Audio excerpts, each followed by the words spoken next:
Recommendation 4 is Cloverfield from 2008. When it was originally released, Cloverfield was described as the Blair Witch meets Godzilla, which is an apt description. The film follows the first-person perspective of a group of 20-somethings attempting to flee New York as it is attacked by a rarely glimpsed mystery creature. The main effects supervisor on the film was Phil Tippett, who was enlisted to develop the creature effects. Interestingly, he saw the monster as an immature creature suffering from separation anxiety. He recalls examples of elephants who get frightened and lash out at the circus, and Tippett felt that there's nothing scarier than something huge that gets spooked. Cloverfield was described by Mark Savlov of the Austin Chronicle as the most intense and original creature feature that he'd actually ever seen. Cloverfield is currently receiving a 77% fresh score on Rotten Tomatoes, and for me, Cloverfield is interesting because it is the absolute antithesis of the Blair Witch Project. The Blair Witch Project was a film made on a low budget out of necessity. Cloverfield is a film made for millions of dollars, I think a budget of $25 million, and it's interesting to see what a studio did with the found footage idea when they're making it on a large scale. Ultimately, though, I believe that the most interesting thing to come out of Cloverfield was the semi-sequel, 10 Cloverfield Lane. Children behave, that's what they say when we're together, and watch how you play.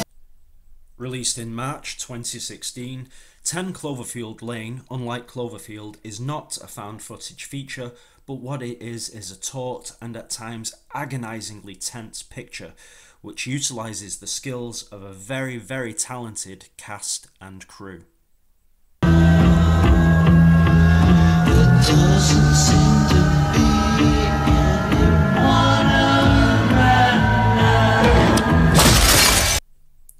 The film follows the story of Michelle, a New Yorker who wakes up to find herself in a survivalist bunker, being told that the outside world may very well have been destroyed by some kind of chemical attack. Don't open that door! You're going to get all the kills! Something's coming. The lesson that can be learned here for Hollywood is that simply putting 3 talented actors around a table with a good script can create more tension than 1,000 100-foot-tall lizard monsters. Film number 5 is Devil's Pass from 2013, a film that Mark Adams of Screen Daily called both shrewdly constructed and smartly made.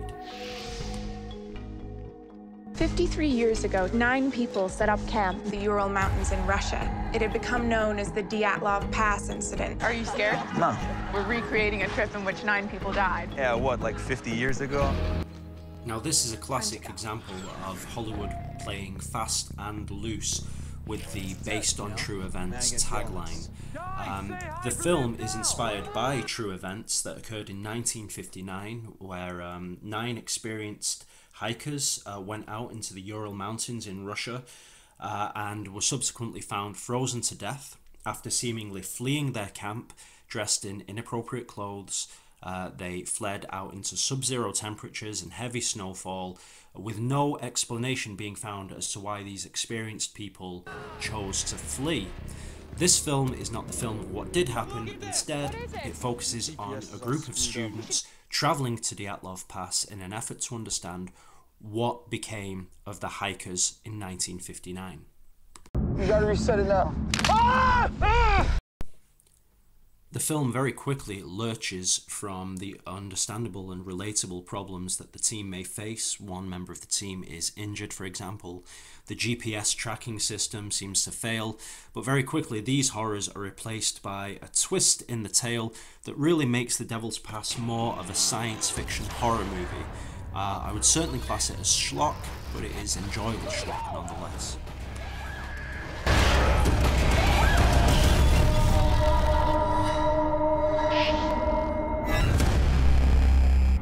Number 6 is The Borderlands from 2013, a film that I really did enjoy.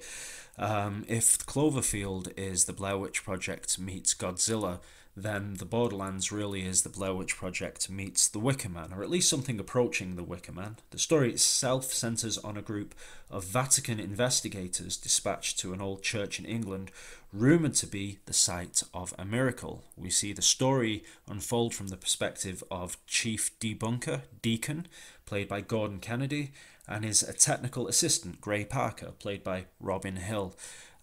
It really has a gut punch of a finale, is all that I will say. At some point you realise that actually the characters are caught in a sort of a Lovecraftian nightmare, but by the time anybody realises this, it really is too late for everybody involved. Well worth a look.